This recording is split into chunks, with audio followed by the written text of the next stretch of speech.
इस जश्न में बहुत बड़ी भूमिका अदा करते हैं। आपकी प्रेजेंस इस प्रोग्राम को चार चांद लगाएगी। इस तरह का जो मौका है लाइफ में, मैं अभी देख रहा था आज सुबह ही कि परिवार से 2 जनों का प्रोफेशनली सिलेक्शन होना, ये सब मिलना, इस तरह की कोइंसिडेंस होना बहुत मुश्किल देखने में आता है। और ये ऊपर वाले की, प्रभु की कृपा है। और इतना गर्व हो रहा है कि हम हमारी खुशी को ये सेलिब्रेट करके भी हमारा मन नहीं भर रहा है। तो हमने सोचा कि नहीं, आपकी प्रेजेंस जरूरी है, हमारे इमोशंस आपके साथ शेयर करना बहुत जरूरी है। मैं आपसे आग्रह करता हूँ कि आप इस सभा को चार चांद लगाएंगे, पूरी तरह से एंजॉय करेंगे इस मूवमेंट को। प्रोफेशनल डिग्री का एक सबसे बड़ा फायदा होता है कि एक बार अटैक सही जगह लग जाए और वो अचीव कर लेता है तो 70-80% पेरेंट्स का काम हो जाता है कि हाँ यार ये काम अब लाइन मिल गई है, चल रहा है, वो अपने आप ही जिंदगी चलाती है। फिर उसको पेरेंट्स नहीं चलाता, जिंदगी चलाती है, जिंदगी का अनुभव चलाता है। उस अनुभव को शेयर करने के लिए विभोर के लिए मैं अंकुश और अनीता को बुलाऊंगा कि वो जिंदगी के वो अनुभव कुछ शेयर करें विभोर के बारे में, जो हम सुनना चाहिए। कुछ एक बहुत अच्छे जो मैं लाइफ में एग्जाम्पल्स में वो बताना चाहूँगी। उसके बाद मेरे को विभोर की कभी टेंशन नहीं हुई। 7-8 साल का था विभोर जब मेरी बड़ी वाली बुआ जी, जिनके 100 साल पूरे हुए और वो अभी फरवरी में एक्सपायर हुई है, वो हमारे घर आई थी। शाम के टाइम उनको चेस्ट पेन हुआ। मैं और अंकुश हम दोनों उनको लेके हम हॉस्पिटल गए, जैन हॉस्पिटल। और जो बच्चे थे पीछे, वो आपस में खेलते खेलते उसका हाथ टूट गया रात को 10:30 बजे के आसपास। उसने मेरे को फ़ोन नहीं किया। मैं सुबह 6 बजे घर पहुंची तो उसका हाथ सूजा हुआ था। मैंने उसको बोला, मैंने कहा तूने दादाजी को क्यों नहीं बताया तेरा हाथ टूट गया? तो कहते दादाजी पूरे दिन भर से थके हुए थे, मैं उनको उठाता तो उनको कितनी परेशानी होती, मैं थोड़ी पीड़ा सहन कर गया। तो क्या हो गया? मेरे को उस दिन से इतने वो लगा ना कि इस बच्चे में इतने छोटे में इतनी मेच्योरिटी है। मैंने कहीं सुना था कि अकेला तो कोई कुछ भी नहीं कर सकता। अगर सचिन तेंदुलकर भी है तो अकेला तो वो एक रन भी नहीं बना सकता, उसको नॉन स्ट्राइकर चाहिए ही चाहिए। तो इन दोनों की जो भी सफलता है, जो इन्होंने मेहनत की है 2 साल, डेफिनेटली इनकी खुद का हार्डवर्क है और इन दोनों का जो अपना दिमाग है, जो इनका टेम्परामेंट है, वो तो है। लेकिन जो हमारे हॉस्पिटल के सारे लोग हैं, इनका बहुत बड़ा योगदान है। जब ईश्वर की कृपा और फैमिली मेम्बर्स तो सबके साथ होती है, लेकिन इन 2-3 सालों में मैंने देखा है एक भी शायद ऐसा दिन नहीं गया होगा जो ये कोचिंग में या तो लेट पहुँचे या ये इन्होंने वहाँ पे वेट किया। तो चाहे कोई भी हो, चाहे सुरेश जी हो, चाहे दूसरा कोई भी हो, अंकित हो और भी हो, वो अपना काम जो भी है अपना बाद में पूरा करते थे, लेकिन इनको लाना, ले जाना और इनको एक तरह का कंफर्ट देना, वो एक बहुत बड़ी बात थी। इनको या और जो भी बच्चे बैठे हैं, मैं कहना चाहता हूँ कि कोई जो सीखने के बाद जो भी है, फेलियर से हम लोग सीख जाते हैं। कई बार कोई ऑपरेशन में कोई कॉम्प्लिकेशन हुआ, उससे हम बहुत कुछ सीखते हैं। इसी प्रकार लाइफ में जो भी कभी कुछ होता है, उससे हम बहुत कुछ सीखते हैं। लेकिन अगर आप अपनी सफलता से सीख पाओ तो बहुत अच्छी बात है। और जो सीखने की बात वो ये है कि हार्डवर्क आपने किया, लगातार मेहनत की, जो परसीवरेंस है, 2 साल लगातार मेहनत करना और पेशेंस रखना, परसीवरेंस रखना, और जो अनुशासन है, दोनों में अनुशासन बहुत अच्छा है। और हर जगह में मेरे को लगता है सफलता के लिए अनुशासन होना चाहिए। और जो अनुशासन का मतलब बाहर से नहीं हो सकता, जो अंदर से आए, it should be from with in, और वो इन लोगों में है। या जो भी बच्चे सक्सेसफुल होते हैं, मुझे लगता है उनमें होता है, तो खुद अंदर से अनुशासित होते हैं। तो ये चीज़ है, इसका क्रेडिट पूरा इनको जाता है। और मैं उम्मीद करता हूँ कि ये एक सफलता सिर्फ एक पायदान है। सिर्फ एक ऐसे एग्ज़ाम में पास होना है जिससे कि आपको एक अच्छे इंस्टीट्यूशन में एडमिशन मिला है। अब वहाँ पे जाके आपको इस सफलता को ही अपनी उपलब्धि नहीं मानना है। इस सफलता कैसे प्राप्त हुई, उन गुणों को आत्मसात करना है। और यही hard work, dedication, discipline, perseverance, patience, ये सारे जो गुण हैं, ये गुण आप अपने अंदर ले लो, इस सफलता को एक बार भूल जाओ, तो आप जो भी करना चाहोगे वो करोगे। और माँ का, अपनी माँ का सबसे ज़्यादा लाडला है। मैं दिव्या को बुलाना चाहता हूँ, दिव्या स्टेज पे आ रहा है इशित के बाद। मेहनत तो इन दोनों बच्चों ने खूब खूब करी है। मतलब मेरे परिवार में, ससुराल के परिवार में कोई शादी अभी शायद 10 या 15 साल बाद कोई शादी हुई थी, उसमें भी उसको मतलब सबने बोला तो एक दिन तो आ जा, एक दिन तो आ जा, तो एक दिन भी नहीं गया। और क्या खाना है, क्या पीना है, कोई उस चीज़ का उसको कुछ इंटरेस्ट नहीं था इस समय। मतलब मेहनत, लगन और फोकस्ड एनर्जी ये इतनी ज़्यादा थी कि हमें कोई डाउट नहीं था कि सिलेक्शन तो इसका होगा ही। बट ये था कि भैया क्या रैंक आएगी, क्या मिलेगा, वो तो अभी भी कौन सा कॉलेज मिलेगा पता नहीं है। बट ये श्योर था कि इशित विभोर दोनों का 100% सिलेक्शन होने ही वाला है। जब बच्चों के साथ आप रहते हो ना, चाहे बाजार में हो, मार्केट में हो या किसी शादी फंक्शन में हो, तो पिताजी की नज़र एक बार बच्चों पे जरूर जाती है, क्या एक्टिविटी चल रही है। चाहे टेढ़ी नज़र से देखेंगे पर देखते जरूर है कि बच्चा किससे बात कर रहा है, क्या एटीट्यूड है, किस बिहेवियर से बात कर रहा है। पिता जरूर ऑब्जर्व करता है इस चीज़ को। ऐसे ही बॉम्बे की बात है, दीपावली परिवार में साथ में मनाते हैं। बॉम्बे हमारा जाना हुआ दीपावली पे, रात को 12 बजे इच्छा हुई कि यार आइसक्रीम खाएंगे। तो बॉम्बे मेरे कज़िन और सब हम 7-8-10 जने गाड़ी लेके गए आइसक्रीम खाने। आइसक्रीम पार्लर में जैसे ही घुसे, आइसक्रीम ऑर्डर दिया, ऑर्डर देते हम हमारे मस्ती में भाई कि ठीक है दीपावली का समय अपना। इसने जैसे आइसक्रीम ली और कांच के दूसरे जगह है ना, एक गरीब बच्चा उसको देख रहा, 2 बच्चे, और इशित के हाथ में आइसक्रीम। तो इसने जैसे ही देखा, इससे आइसक्रीम खाई नहीं गई कि मैं तो नहीं खा सकता। मैंने क्या हुआ, खराब है क्या, कि नहीं इनको भी दिलाओ आप, तब खाऊंगा मैं। तो ये इस तरह का ऑब्जर्वेशन ने मुझे हिला दिया कि नहीं, इसमें सेंसिटिविटी है। साइंस तो लेना था क्योंकि ऐसे था, मन में साइंस पसंद था और बायो नहीं पसंद था, तो मैथ्स का ऑप्शन था मैंने मैथ्स ले लिया। सबसे पहले मेरे को खुद को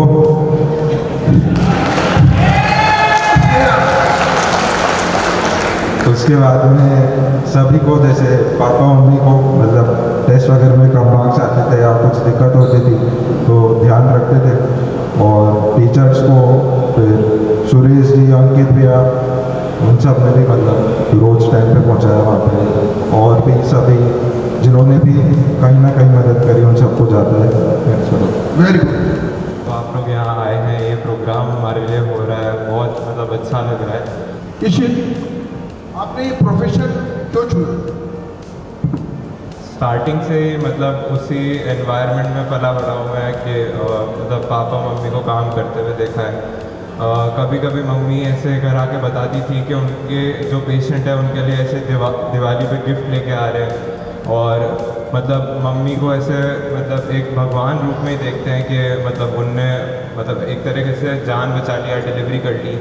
पापा का भी मतलब काफ़ी देखा था मैंने कि मतलब काफ़ी नाम है, और मेरे को तो स्कूल में सब लोग ही ऐसे राठी जी के दोहते के नाम से जानते थे। तो मेरे को मतलब हमेशा से ऐसे था कि काफ़ी मैंने ऐसे सोचा था कि इतनी रिस्पेक्ट क्यों मिलती है इस प्रोफेशन में।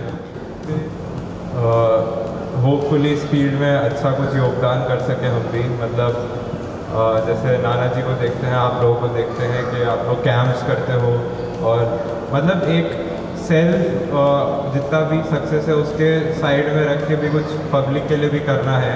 जैसे आप लोग कैंप्स करते हो, तो ज़रूरी नहीं कैंप के फॉर्म में या फिर कुछ और ऐसा जिससे फ्री सर्विस दे सके, तो वो होपफुली कर सके तो बहुत अच्छा रहेगा। बहुत अप्स एंड डाउन्स आते हैं। अभी तो लाइक 2 साल की जर्नी थी, तो बहुत बार मम्मी के पास आके मैं बोला था कि बिल्कुल मन नहीं कर रहा, दीदी को कॉल करता था, पापा भी समझाते थे। तो अच्छे वक्त में तो सब लोग साथ देते हैं, जब बुरा वक्त आता है तो मतलब फैमिली साथ रहती है, तो उनको ऐसे कभी भी ग्रांटेड नहीं ले सकते, तो फैमिली तो हमेशा टॉप पे।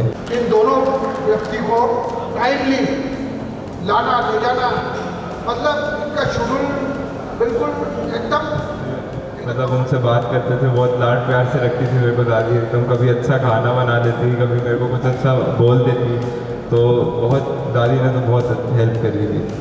थैंक यू, जोरदार तालियां आवाज।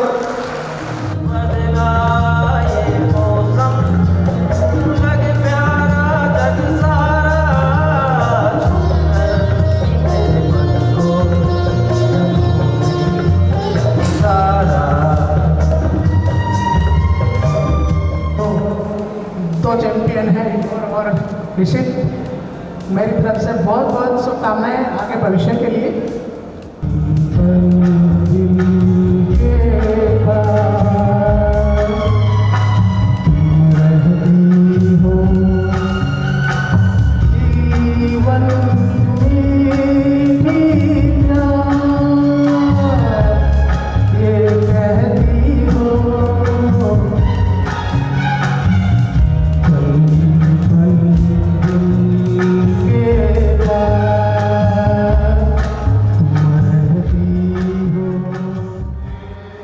हाँ, एक बात बताना चाहता हूँ, आजकल क्या होता है कि ऐशो आराम, जिसको ऐशो आराम मिलता है ना, वो मेहनत नहीं करता कभी भी।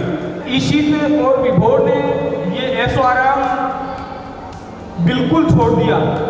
मतलब इन्होंने अपनी सफलता के लिए, अचीवमेंट के लिए ऐशो आराम छोड़कर इतनी मेहनत करी कि वो मेहनत आज हम सबको दिख रही है, पता लगी।